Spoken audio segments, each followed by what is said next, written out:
Bonjour à tous pour cette rencontre santé au travail organisée par Présence pour la région Normandie. On va attendre encore une petite minute pour attendre l'ensemble des participants. Donc pour laisser le temps à chacun de se connecter, de comprendre un peu le système. Donc je laisse un petit peu encore un petit temps pour qu'on ait, on avait une centaine de personnes inscrites.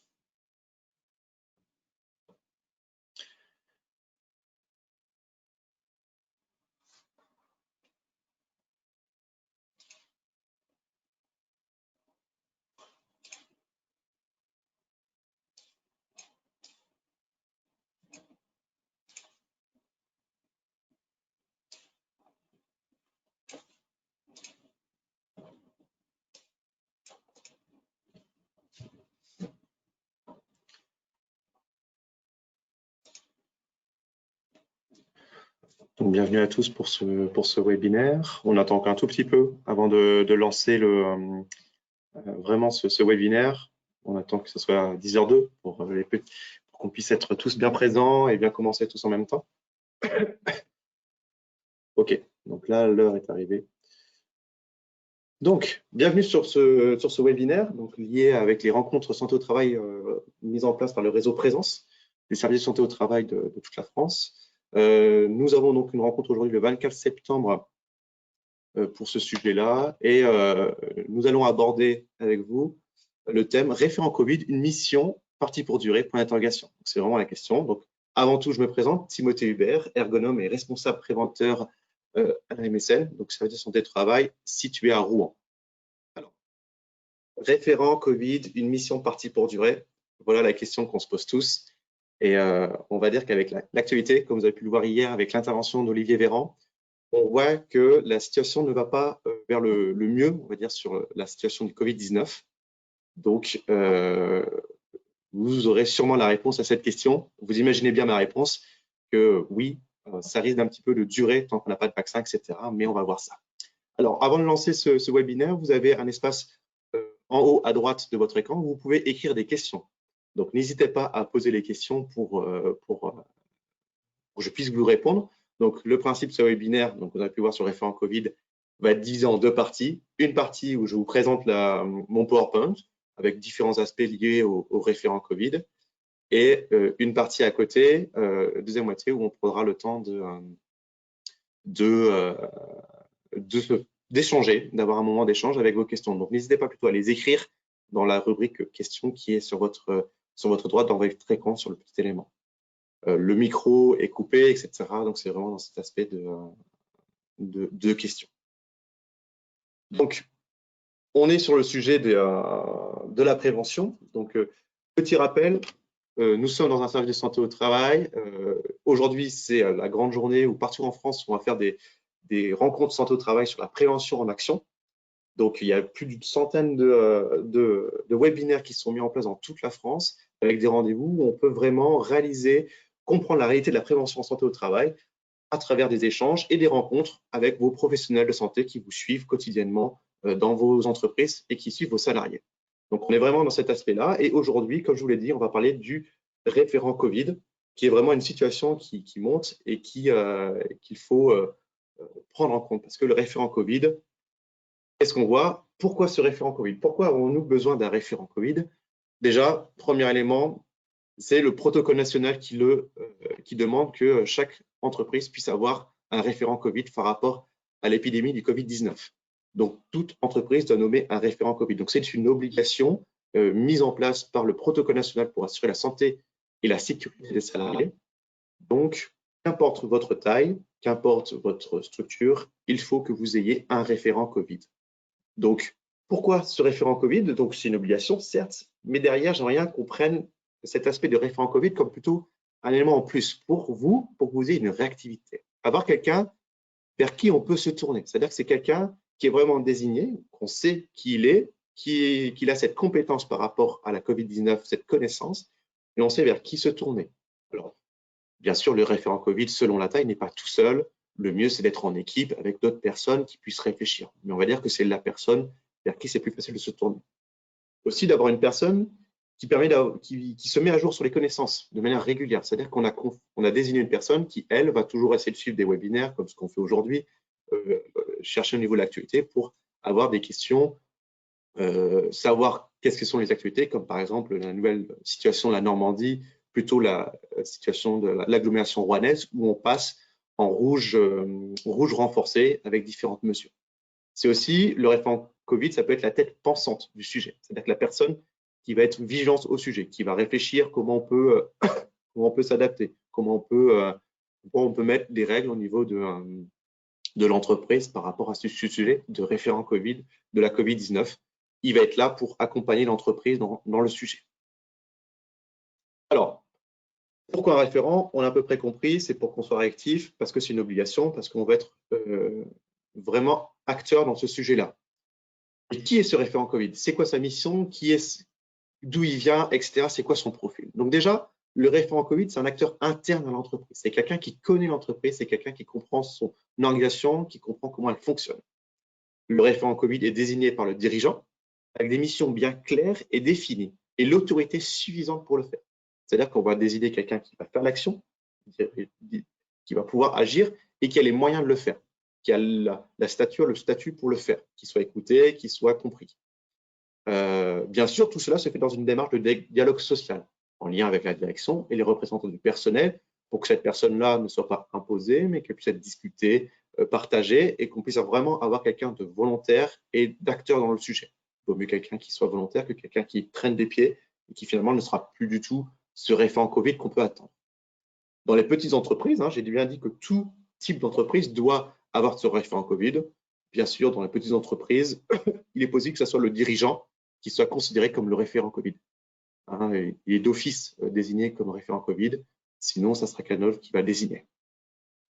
Donc, une fois qu'on a désigné cette personne, son identité et sa mission est bien communiquée à l'ensemble du personnel pour que ça puisse être vraiment un référent. C'est-à-dire qu'on sait qui est cette personne, vers qui on doit se tourner, et ce n'est pas quelqu'un d'abstrait où on ne sait pas qui il est. On sait précisément qui il est et quelles sont ses missions, jusqu'où je peux faire appel à lui. Alors, les compétences, bien sûr, il faut avoir des compétences particulières pour être référent Covid, c'est connaître et maîtriser les gestes barrières et les mesures de prévention.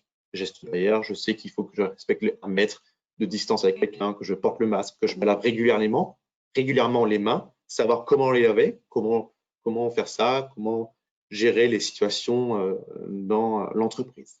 Il sait aussi déployer les gestes barrières face à une situation exceptionnelle.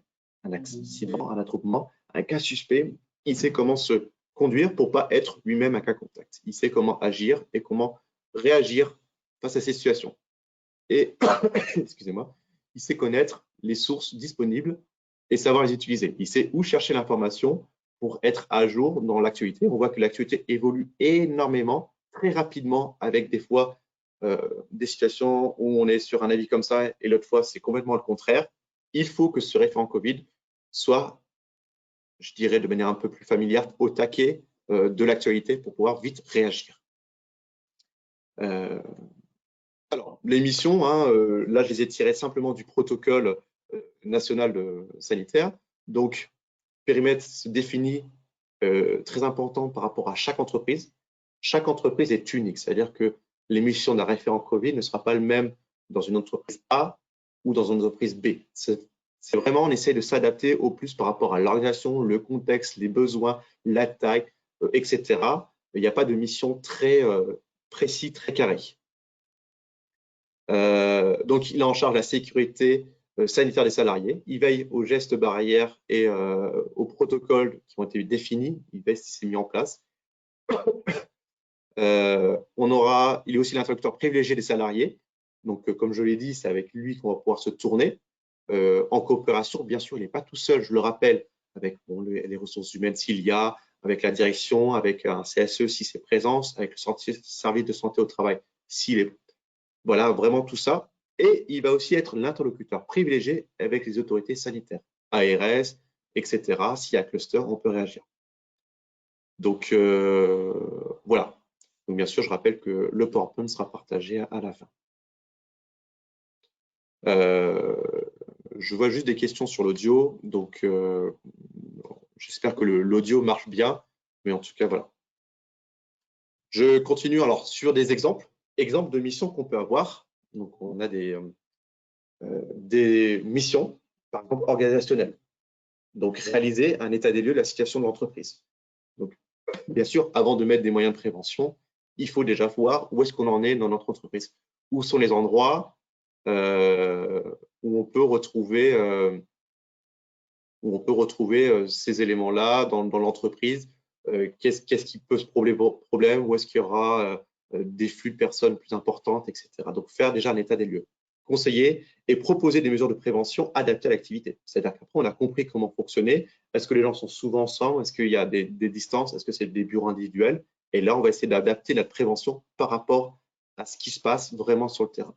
Organiser le retour du terrain, parce qu'on peut avoir des idées, on peut penser à une façon de faire, mais dans la réalité, derrière, c'est compliqué, c'est pas facile de le mettre en pratique. Il y a des choses qu'on n'a pas pensées, il y a des situations où ça nous est échappé.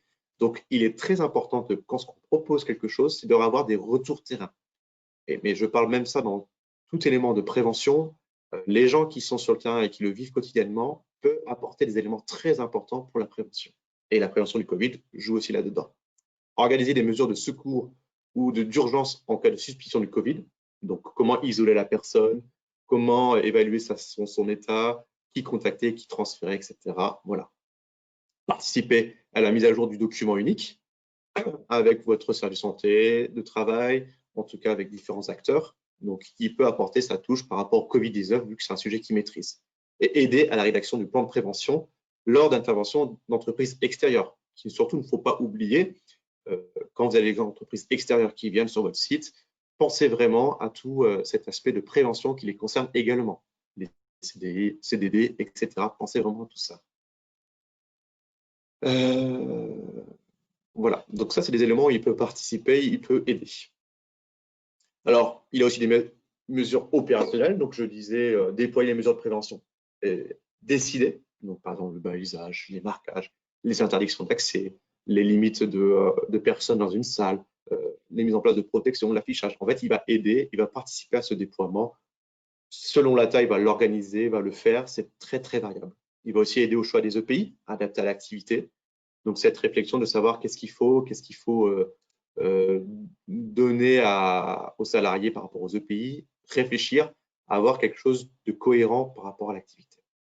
Il va aussi participer à la réflexion sur le nettoyage régulier des locaux, qui permet de bien réfléchir en fonction du type d'activité.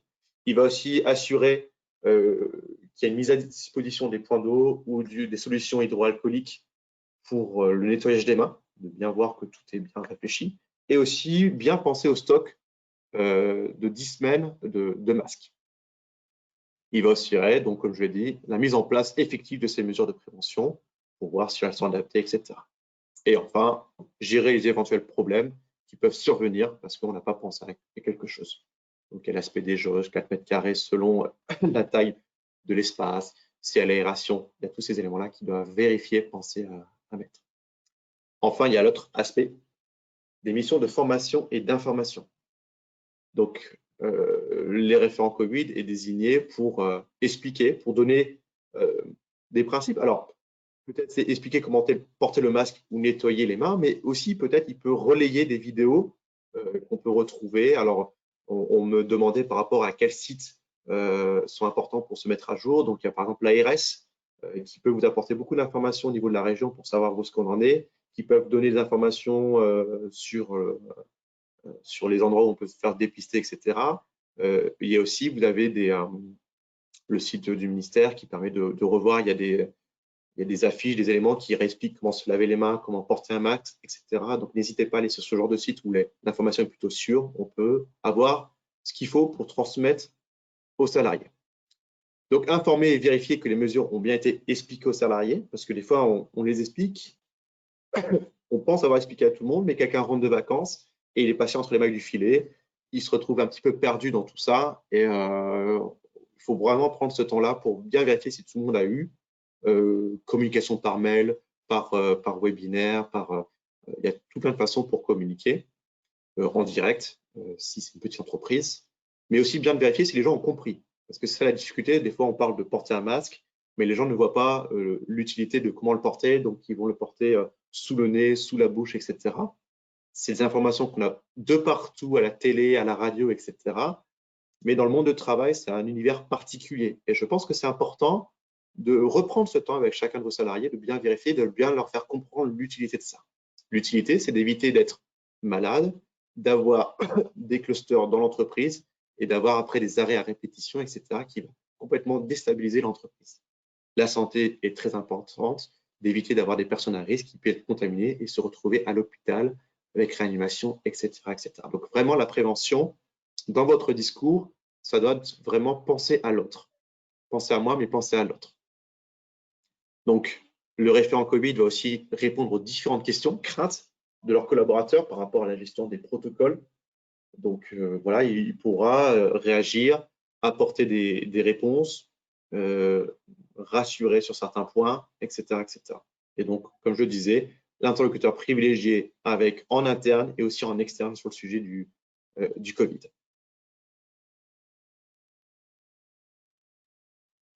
Alors, le référent Covid est-il responsable? C'est la question qu'on a eu beaucoup, nous, sur Rouen. Est-ce que l'employeur, est-ce que le référent Covid est responsable s'il y a un cas, etc. Non, l'employeur est toujours responsable et il doit garantir la santé et la sécurité de ses salariés. Si le référent Covid n'est pas le dirigeant, il exerce cette mission sous la responsabilité de celui-ci, du dirigeant. Donc, le chef d'entreprise maintient vraiment sa responsabilité. C'est pour ça que c'est important qu'il y ait vraiment une relation avec l'employeur. Le référent Covid, il faut qu'il soit bien formé pour bien comprendre ce sujet, pour qu'il puisse vraiment garantir la santé et la sécurité des salariés.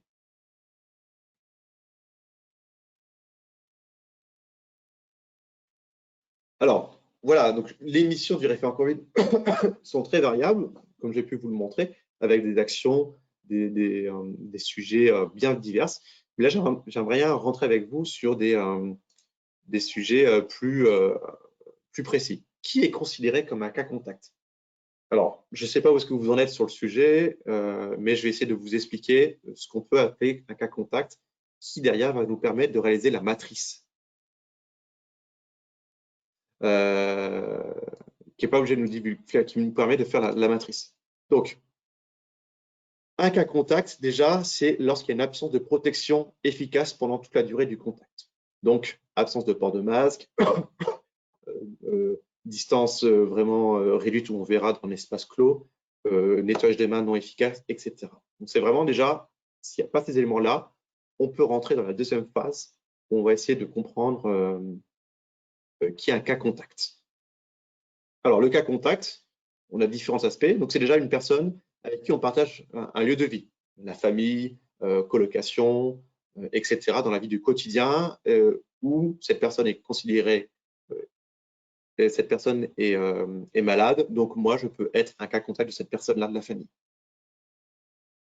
On peut avoir aussi le cas de contact direct avec un cas avéré, en face à face, en moins d'1 mètre, quelle que soit la durée. Conversation, le repas, la pause café, la pause cigarette. On est juste à côté à moins d'1 mètre, on a retiré nos masques, et là, on peut être vraiment, qu'importe le temps, là, on est considéré comme un cas contact direct. Après, bon, on a cet aspect-là au niveau de l'enseignement. Donc, l'élément d'un élève avec un enseignement dans la même classe, lorsqu'il n'y a pas de masque, on est en direct, on peut avoir vraiment cet aspect-là. On a aussi l'aspect d'avoir prodigué ou reçu des actes d'hygiène ou de soins. Je pense au référent Covid qui va accueillir, qui va isoler une personne contaminée et qui n'aura pas porté son masque, qui n'aura pas respecté la distance, qui ne sera pas lavé les mains. On peut considérer que cette personne est un cas contact. Et après, on a le dernier élément qui est d'avoir partagé un espace confiné pendant plus de 15 minutes avec un cas avéré ou d'être resté en face à face durant une période de toux ou d'éternuement. Donc, je rappelle toujours, lorsqu'il n'y a pas de masque, on n'a pas respecté le lavage des mains, etc. Alors, le protocole le rappelle très, très bien. Les personnes qu'on croise dans l'espace public de manière fugace dans la rue, n'est pas considéré comme un cas contact à risque. Sinon, là, vraiment, ça serait vraiment d'une complexité. Alors, on verra après par la suite. Je vois que j'ai des questions sur les cas contacts, etc. Comment on fait pour venir au travail? Je vais vous l'expliquer par la suite. C'est vrai que le salarié n'a pas l'obligation de divulguer sa situation. Donc, c'est à la responsabilité du salarié de le faire. Donc, c'est sa donnée de santé. Donc là, je vous demande de voir, chaque situation est unique, donc vraiment contactez votre médecin du travail pour réfléchir à tout ça, mais c'est des données santé qui n'ont pas à être divulguées. Donc, toutes ces informations-là qu'on a vont permettre de dévoiler notre matrice de contact. Alors, imaginons j'ai un cas contact chez moi, dans mon entreprise. Moi, je suis référent Covid. Qu'est-ce que je dois faire? Premièrement, je vais l'isoler, le mettre dans une pièce à part pour pouvoir l'avoir. Et ce que je peux vous recommander, alors c'est une recommandation, ce n'est pas du tout une obligation, mais voilà des aspects que je pense qui sont pertinents, et quand la MSN, on pense pertinent, c'est de poser cette question à cette personne, de poser toute une liste de questions s'il a rencontré du monde pendant les 48 heures avant. Parce qu'on rappelle, quand je suis malade, nous pouvons être contagieux 48 heures avant l'apparition des symptômes jusqu'à 5 jours après en moyenne. Donc, on va demander à cette personne, 48 heures avant, est-ce que vous avez rencontré du monde à votre poste de travail, salle de pause, en pause extérieure, au réfectoire, au restaurant, dans les vestiaires, en covoiturage, dans l'ascenseur, en réunion, dans les couloirs, qui a réalisé le ménage dans votre bureau, avec qui vous avez partagé du matériel commun, avec qui vous avez partagé des machines communes, est-ce que vous avez vu des intervenants extérieurs, fournisseurs, prestataires, clients, etc. Et qui a utilisé votre véhicule société après vous? Toutes ces questions, ça permet d'avoir les informations qui sortent un petit peu du poste ordinaire du salarié. Parce qu'on sait très bien où est-ce qu'il travaille, mais tout ce qui est à côté, qui sont très variables en fonction de la situation, il faut pouvoir le prendre et le savoir. Donc, en questionnant votre salarié, vous pouvez déjà avoir quelques éléments en plus pour mettre en place votre matrix d'exposition. Et lorsque vous êtes contacté par l'ARS, s'il y a besoin ou autre, vous pourrez déjà transmettre les cas à risque qui peuvent avoir ça. Donc, vous avez déjà préparé le terrain. Alors, vous allez poser la question à l'individu pour savoir la liste des personnes. Et là, vous allez avoir une autre matrice de contact qui permet d'évaluer si ces personnes qui ont été en contact avec les personnes sont des personnes à risque ou si ce sont des risques négligeables. Donc, je vous explique un petit peu. J'espère que vous voyez ma souris, je ne sais pas trop. Mais voilà, une matrice visant à identifier les personnes contact à risque suite à un contact avec un cas COVID-19 avéré ou suspect. Donc, on va lister, on liste les personnes ici, personne 1, personne 2, donc vous indiquez l'identité de la personne. À quel moment il était en contact avec la personne avérée ou suspicieuse, 48 heures, 24 heures ou le jour J. Et là, durant cette durée de contact, qu'est-ce qu'on a? Est-ce que la personne a porté un masque? Est-ce que les personnes ont porté un masque chirurgical, grand public ou FFP2? Oui, non. Est-ce qu'il y a une absence de protection? Est-ce qu'il y a une présence de protection plexiglas, une séparation physique? Oui, non. Est-ce que la personne a un matériel individuel? Oui, non. Vous voyez que si j'ai oui le partout, on va considérer que cette personne est à risque négligeable. Pas besoin de poser les autres questions. Si j'ai un non quelque part, il faut poser les questions 1 à 7 pour savoir si c'est une personne à risque ou si c'est un risque négligeable. Donc, vous avez là, première question, est-ce que j'ai un contact face à face de moins d'1 mètre, quelle que soit la durée? C'est ce qu'on a vu avant. Espace confiné, moins de 15 minutes, quelle que soit la distance, je n'ai pas porté de masque, etc. J'ai prodigué les soins, on l'a vu juste avant. Le face-à-face lors d'une toux ou d'un éternuement également. Mais on a rajouté ces 3 éléments, c'est l'absence de lavage de main régulière de la personne, parce qu'on sait que c'est par gouttelette, mais aussi par toucher qu'on peut être contaminé. Donc, si la personne ne s'est pas lavé les mains de toute la journée et qu'elle a été vraiment proche de cette personne avérée ou suspicieuse. Absence de nettoyage de matériel commun, donc lors de changement de poste, lors de changement de matériel, etc. On a laissé le matériel contaminé et mis à disposition des autres personnes. Et si la personne utilisait un mouchoir réutilisable ou non jeté immédiatement, qui a pu traîner sur la table, etc. Donc ça permet un peu de mieux savoir. Donc en remplissant ce tableau-là, vous pouvez avoir derrière si la personne est à risque ou si la personne est négligeable. Donc l'objectif, c'est d'avoir un nom de partout pour qu'on soit vraiment risque négligeable. Donc voilà, ça c'est un exemple de matrice de contact. Il en existe plein, donc vous pouvez retrouver ça sur Internet. C'est quelque chose qui permet de s'adapter, de trouver, de construire une aide pour que quand vous êtes contacté, vous puissiez dire voilà toutes les personnes qu'on a vues. Ce travail-là peut être fait avec votre médecin du travail, c'est important, qui peut participer sur ce sujet-là. Le matériel individuel, je parle du principe, c'est tout ce que j'utilise qui est à moi et que personne d'autre va y toucher derrière moi.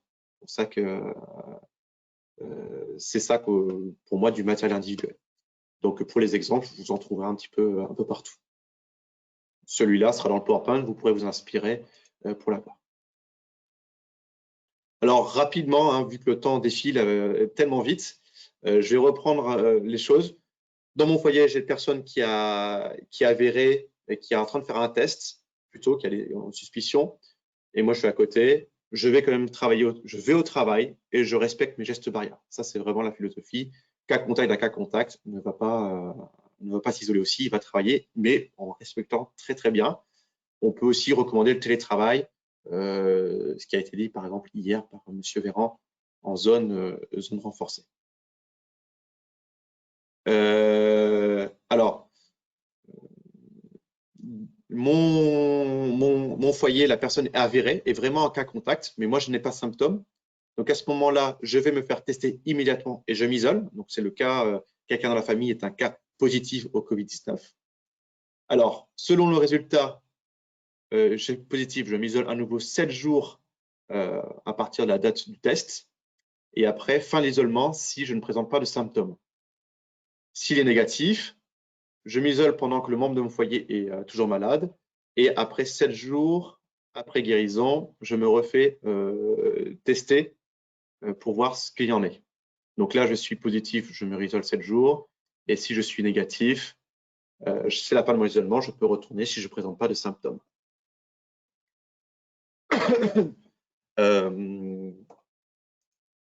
Donc après l'autre cas, donc voilà, l'employeur peut proposer du télétravail lorsque cela est possible, sinon je me mets en arrêt maladie. Le télétravail est vraiment encouragé si vous pouvez le faire pour qu'on puisse continuer vraiment dans le travail. C'est très important d'avoir cet aspect de travail toujours qui peut être effectué. Alors, je suis face à un cas Covid qui n'est pas dans mon foyer. Moi, je n'ai pas de symptômes. Donc, je suis un contact à risque qui a été défini par la matrice d'exposition. Donc, cette matrice n'est pas obligatoire en tant que telle, mais elle est recommandée pour que vous puissiez être réactif et savoir comment ça se propage. Donc, pas obligatoire, mais fortement encouragé pour qu'on puisse vite réagir. Donc, je suis dans ce cas-là, je suis un contact à risque. Le J0 correspond au dernier contact avec le malade. Donc, je m'isole immédiatement 7 jours après le dernier contact avec la personne à risque. Je me fais tester à 7 jours, pas immédiatement, mais à 7 jours pour voir où est-ce que j'en suis. Et je me mets en isolement tant que je n'ai pas le test, le résultat.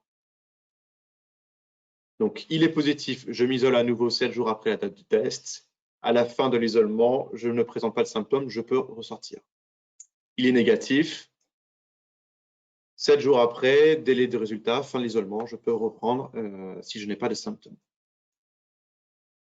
Donc, à chaque fois, je rappelle, le télétravail est fortement encouragé maintenant dans cette période-là où on pourra le faire. Je suis désolé, je vais assez vite, mais comme vous aurez le PowerPoint, vous pourrez le relire tranquillement cet aspect-là. Je suis symptomatique, mais je ne sais pas si je suis Covid-19. Donc, je m'isole immédiatement, j'appelle mon médecin pour faire un test dans l'immédiat. J'ai deux situations. Soit je suis positif, et c'est le moment où je m'isole 7 jours après le jour 0 de l'apparition de mes symptômes. La fin de l'isolement si je n'ai plus de fièvre. Si j'ai encore de la fièvre, je vais encore m'isoler juste à temps que je n'ai plus de fièvre 2 jours après la fin de ma fièvre. Si je suis négatif, je retourne travailler en respectant les gestes barrières et un maximum pendant toutes mes périodes d'arrêt, d'isolement. Si je peux avoir du télétravail, c'est la meilleure des solutions. Alors, il y a un problème au niveau des résultats qui prennent beaucoup de temps. Il y a tout un travail qui est en train de faire par l'ARS pour prioriser les cas. Donc, si on a une ordonnance, on est prioritaire, on peut avoir des résultats. Donc, il est vrai que en cette période de délai super long pour répondre, c'est compliqué. Mais fortement encouragé, parce qu'en fait, c'est quoi le risque? Si la personne revient et qu'elle est symptomatique, c'est que vous puissiez développer un cluster dans votre entreprise. Donc, c'est toutes ces réflexions-là à avoir jusqu'où je tente la chose. Mais ce qui est recommandé, c'est vraiment l'isolement des personnes tant qu'on n'a pas le résultat. On espère vraiment que les dépistages pourront évoluer, être beaucoup plus rapides pour avoir une réactivité et pour pouvoir vite réagir dans cette situation. Alors voilà, je vous ai présenté quelques aspects. Et la question aussi, alors je vous ai aussi mis c'est quoi les symptômes, excusez-moi, de quelqu'un qui est positif, pour que vous puissiez vous rappeler maux de tête, perte de goût de l'odorat, maux de gorge, courbature, parfois diarrhée, fièvre, toux, fatigue, difficulté à respirer, étouffement. On va dire qu'en cette période-là, ça va être très compliqué parce que on a beaucoup d'autres maladies qui arrivent. Moi-même, j'ai la toux, je me suis fait tester, je suis négatif. Mais voilà, j'ai une petite toux qui est apparue avec ces temps de reprise d'école, les enfants, etc. Néanmoins, soyons vigilants sur tout ça. Alors, plus tard, que pouvons-nous faire pour transformer l'essai? OK, le Covid, pour l'instant, la Covid va durer. On va devoir être vigilant sur ce sujet-là, mais par rapport à notre thème du référent Covid, il va être là tant qu'il n'y a pas de vaccin, tant qu'il n'y a pas de régulation, tant qu'on n'arrive pas à gérer cette situation vraiment pleinement, il faut qu'il soit là. Mais j'aimerais rien qu'on puisse étendre cet aspect du référent Covid. Est-ce qu'on ne peut pas, référent Covid, on va acquérir des compétences. On va commencer à avoir cet œil aiguisé d'une personne qui va être sur ce sujet-là. Et est-ce qu'on ne pourrait pas réfléchir, hein, c'est des hypothèses, c'est des choses que je vous propose, mais de réfléchir sur référent Covid, oui, mais est-ce qu'on ne peut pas étendre à d'autres sujets sur la santé en général? Est-ce qu'on ne peut pas réfléchir sur tout ce qui est aspect maladie professionnelle, tout ce qu'on peut avoir comme moyen de réflexion, de sensibilité sur l'aspect de la santé au travail, de l'effet que ça peut avoir, des conséquences, des arrêts, de l'absentéisme, etc. Donc, je pense que c'est quelque chose qui a peut-être créé, développé, ou vraiment de garder ce lien qu'on a maintenant avec la santé au travail, qui est lié au Covid, mais peut-être qu'on peut étendre, peut-être avec votre service santé au travail, prendre un temps pour essayer d'échanger avec lui, de recréer un lien ou le développer ou de le maintenir fort. Mais je pense que c'est très intéressant de pouvoir le faire. Et tout ce travail, voilà, est-ce qu'on peut vraiment l'utiliser pour d'autres sujets, pour d'autres aspects de la prévention qu'on peut avoir? Donc, ça sera quelque chose qui va durer, je pense, dans le temps, pour un petit quelques temps, tant qu'on n'a pas de vaccin. Mais essayons de transformer l'essai pour que ça puisse même durer au-delà de la période Covid et qu'on puisse avoir quelqu'un de référent. Donc, on a des référents sécurité, mais peut-être référents santé, où on pourrait travailler sur le sujet. Donc voilà, petit webinaire, très simple, très succinct, où je vous ai présenté cet aspect-là. Donc le PowerPoint vous sera bien sûr partagé. Là, je vais essayer de prendre le temps de répondre à vos questions du mieux que je peux. Alors, situation changeante, situation évoluante, je vais essayer de faire au mieux pour vous répondre. Alors, j'ai déjà répondu à quelques questions, comme vous avez pu le voir au fil de la présentation. Alors, j'ai une question. Alors, que préconisez-vous si un cas contact n'a toujours pas ses résultats de test au-delà de 7 jours? Nous avons eu plusieurs salariés dans ce cas-là.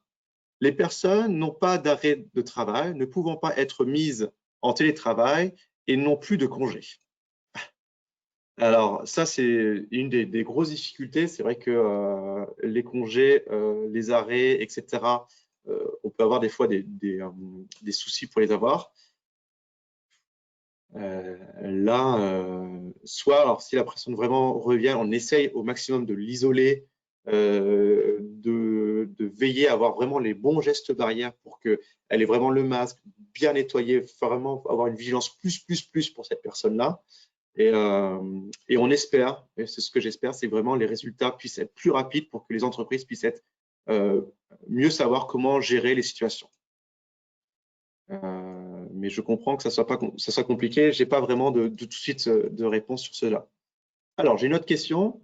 Nous avons eu un malade sur le lieu de travail. Il a été arrêté et testé positif. Il a donné mes coordonnées, mais aucune autorité sanitaire ne m'a contacté. Si nous avons identifié des cas contacts, l'employeur a-t-il le droit d'obliger un salarié à voir un médecin pour se faire arrêter? Pas de télétravail possible. Alors, tant que vous n'êtes pas contacté par l'ARS, ce n'est pas à vous de faire des campagnes de dépistage, de voir qui doit faire quoi.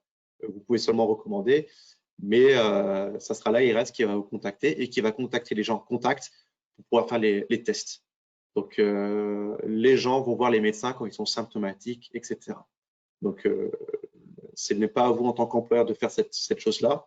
Vous pouvez peut-être échanger avec votre médecin pour vérifier, questionner sur le sujet, mais ce n'est pas à vous de lancer des campagnes de dépistage ou de fortement encourager vos salariés d'aller voir le médecin. Vous pouvez le faire, mais vous ne pouvez pas l'imposer. Alors, serait-il possible de définir clairement qu'est-ce qu'un référent Covid? Mince, c'est-à-dire que mon PowerPoint n'a pas été très bien. Donc, on l'a dit un petit peu avant, j'espère que vous avez pu le voir. Donc, mission, c'est de prévention, de conseil, d'être toujours au taquet sur le sujet, de comprendre c'est quoi les gestes barrières, de comprendre comment le communiquer et de savoir un peu plus sur la situation sanitaire actuelle de la région, par exemple. Hein. Je vous rappelle que la Normandie est en zone rouge, la métropole rouennaise est en jaune rouge renforcé, avec des règles qui vont arriver, fermeture des bars-restaurants à partir de 22 h à partir de lundi, rassemblement de 1000 personnes maximum. Voilà, il y a différentes règles qui arrivent, il faut toujours être vigilant. Responsabilité, comme je l'ai dit, c'est l'employeur qui est responsable de ça. Le référent Covid reçoit, l'employeur est toujours responsable. Alors, j'essaye de faire au mieux. Dans le cadre d'un OF, devons-nous fournir des masques ou des gels? Alors, OF, je ne sais pas c'est quoi OF, mais en tout cas, si les gens viennent chez vous, etc., le mieux, c'est soit vous pouvez le fournir, soit en tout cas de demander aux gens de venir et ceux qui n'en ont pas, de fournir les masques. Gel pour laver les mains à l'entrée. Donc, il faudrait que je vois avec les OF. J'espère que j'aurai le temps de revoir.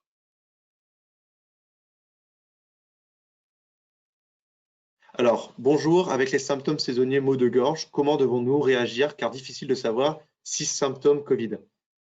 Alors, c'est la grosse difficulté qu'on a actuellement. Vraiment, dès que les personnes ont des symptômes, fièvre, etc., maux de gorge, allez voir le médecin traitant pour un peu mieux savoir. Lui pourra, de côté santé, vérifier qu'est-ce qu'il faut faire. C'est vraiment se référer sur ça. Alors, quand l'entreprise est déployée sur plusieurs sites, faut-il un référent par site? Est-il possible d'avoir plusieurs référents quand le référent identifié a tout, excusez-moi, la question, je ne la vois pas, à temps partiel ou pour combler les jours d'absence? Alors oui, référent Covid, 1, 2, plusieurs, il n'y a pas de règle. C'est votre organisation. Si vous voulez avoir plusieurs sur plusieurs sites, il n'y a pas de souci. C'est juste qu'il faut vraiment être synchronisé pour avoir le même discours, bien comprendre tout ça. Ça peut être une équipe, il n'y a pas de souci d'avoir une équipe qui discute du sujet pour voir comment réagir. Ça, c'est important de voir et de réfléchir sur ce sujet-là. Il n'y a pas d'obligation. Tous les mails, courriers, formations pour la prévention du Covid auprès des salariés doivent être indiqués dans le DUR et mis en annexe. Oui, si vous le souhaitez, il n'y a pas d'obligation, mais vous pouvez dire que c'est tout ce que vous faites, c'est un moyen de prévention, donc voilà. Alors, des vidéos, donc on peut en retrouver sur différents sites. Donc on pose la question s'il existe des vidéos pour les gestes barrières, donc comment se laver les mains, comment. Donc nous, par exemple, notre service, on a ce genre de vidéos sur notre site. Je pense qu'on peut retrouver sur différents sites de santé au travail que vous savez. Sinon, sur le ministère, vous avez des affiches. On essaiera de vous rester.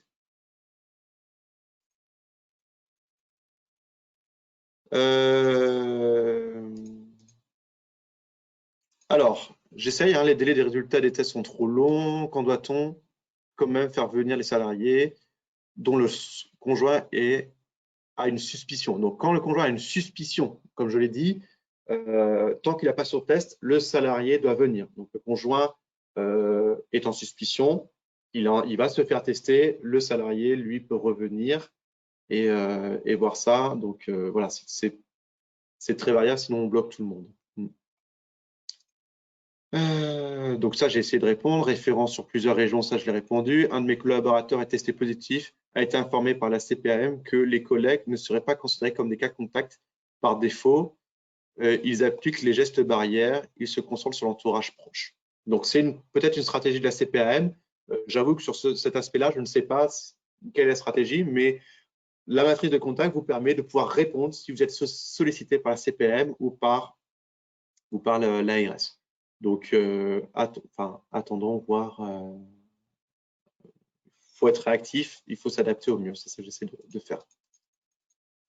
La déclaration, non. Il y a pas. Doit-on déclarer ce référent Covid quelque part? Non, je pense qu'il faut juste l'avoir, savoir qui est, s'il y a inspection du travail, s'il y a d'autres éléments qui arrivent, qu'on puisse savoir qui est le référent Covid. Donc, je pense que il n'y a pas d'obligation de le partager au niveau du ministère ou de je ne sais pas quoi. J'avoue que cette question, je n'ai encore jamais eue. Je vais essayer de voir comment on peut répondre à cette question-là. Donc, le support, bien sûr, va être partagé. Donc, pas de réglementation réglementaire, entre guillemets. C'est seulement, on voit que ce référent Covid apparaît dans le protocole national. Donc, comme les inspecteurs du travail se réfèrent à ça, on va dire que c'est bien obligatoire qu'il faut le faire. Voilà. Donc, comme je l'ai dit, un groupe peut être… Est-ce qu'un groupe de personnes peut être identifié comme référent Covid? Donc, sur cet aspect-là, j'avoue, c'est une première fois qu'on me pose cette question-là. Je pense qu'on peut décider d'avoir un comité Covid-19 qui vous permet d'avoir ça, ou une cellule, etc. Et peut-être dedans désigner un pilote qui pourrait être vraiment le référent qu'on va contacter. Je pense que c'est le mieux, avec peut-être suppléant, etc.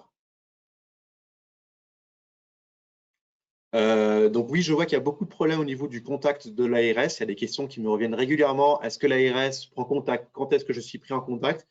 Là, je n'ai pas la main sur ça. Je ne peux pas vous répondre. J'espère que là, on a entendu qu'il y a des recrutements de plus de 1000 personnes sur le sujet pour avoir du monde. Donc, j'espère que sur tout ça, on va être beaucoup plus réactif. L'ARS va être beaucoup plus réactif pour vous contacter et vous puissiez vite mettre des moyens de prévention comme il le faut. Alors, est-ce que le référent doit-il suivre une formation particulière? Alors, il n'y a pas de formation particulière comme on peut retrouver régulièrement. Ce n'est pas défini. Donc, il y a plusieurs organismes qui se sont mis sur le sujet. Non, je ne peux pas dire qu'il y a une formation particulière. Donc, le mieux, est-ce que vos services de santé, on peut parler avec les services de santé au travail ou des organismes qui sont vraiment des référents sur le sujet dans la prévention au travail.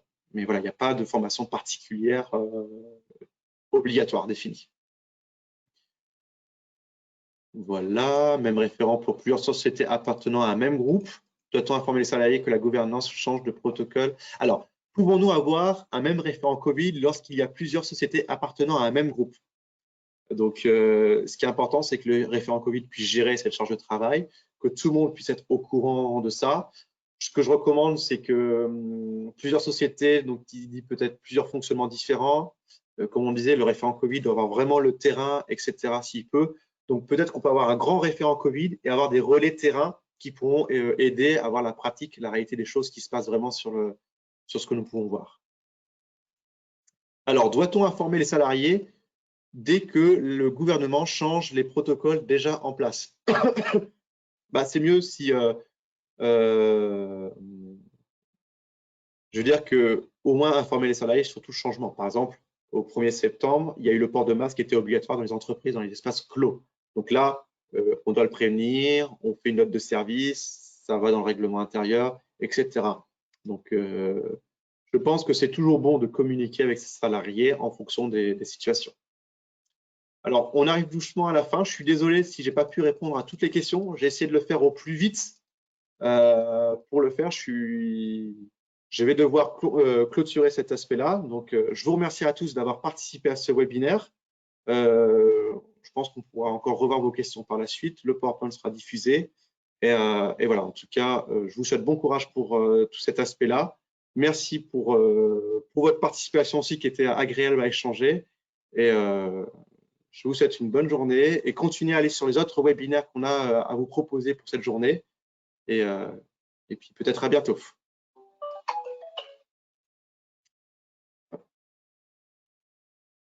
Je vous dis au revoir. Je vais fermer le webinaire. À bientôt. Merci pour tous vos mots, c'est encourageant. On essaie d'être là pour vous encourager sur cette situation. Au revoir.